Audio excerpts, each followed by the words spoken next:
Back in 2012, we spent some time in Seattle, and I met a lovely lady named Joan who brought me a necklace that had been in her family for generations. Joan happened to be the first person to come in that morning. Walked right up to me at the jewelry table, opened this box, and I'm looking at this magnificent piece going, am I dreaming? Am I still asleep? I was blown away. It was a very special moment. This necklace belonged to my great-grandmother, and she lived from about 1864 to 1926. And I believe at the time they were quite wealthy. They came from northern New Jersey, and they actually had a house there that is locally known as Kipps Castle, and I believe the county has just taken it over as a museum. In the portrait, your great-grandmother is wearing this particular necklace. It would date it most likely between 1900 and 1908. What we have in the center is a black opal. This makes it a much more expensive piece. Black opal is considerably more rare. Oh, okay. The green stones are Russian demantoid garnets. That is the most rare form of green garnet that exists. So this was a very expensive piece when it was made. From an auction standpoint, we can look at this from three different viewpoints.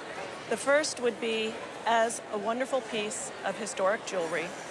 It would be $8,000 to $10,000.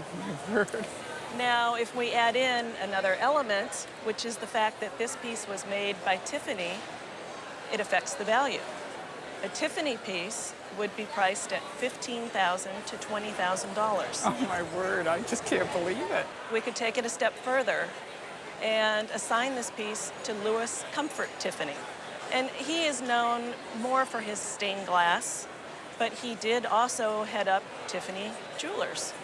And with his name attached, the auction estimate on a piece like this can go as high as $30,000 to $40,000. Oh.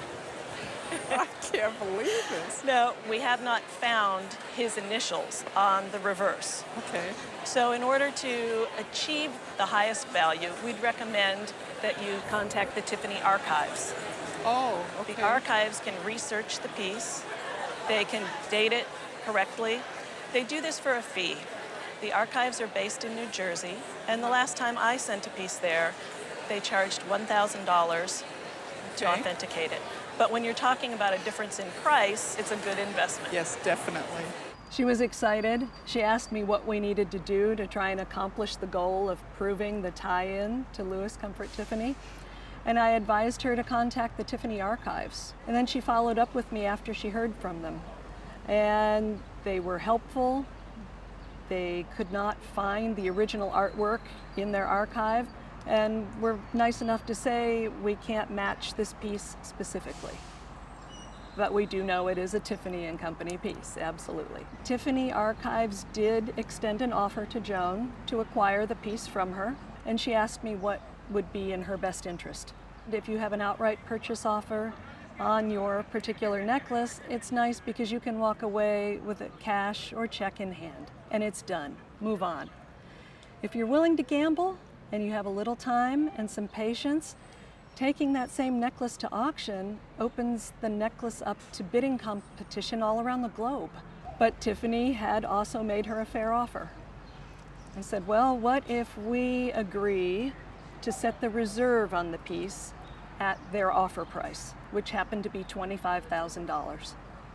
We will extend the estimate to the $30,000 to $40,000 we talked about on the show, and let's see what happens. Joan was excited and offered to consign the piece to Heritage, and then it became a research project, pulling up every Tiffany book that we could find, trying to backtrack and research pieces so that we could definitively say, this is a Louis Comfort Tiffany piece. And we were able to borrow the portrait of her great-grandmother Charlotte. We were able to locate photos of Kipps Castle, which was the family home. It turned out it was a medieval castle mansion that was built in Essex County, New Jersey. We had details, and we could build a story. We romanced the story to help sell the piece because it deserved it. We ended up selling the necklace in 2013. There was a tremendous bidding war. The piece kept going up and up. Once it went above and beyond 40,000, 50,000, 60,000, it kept going. And I had Joan's phone number on my cell phone, ready to hit send. I was so excited. The piece hammered, which means it sold, for $100,000. It was amazing. And I hit send on the phone, and I got her voicemail. I went, no, where's Joan?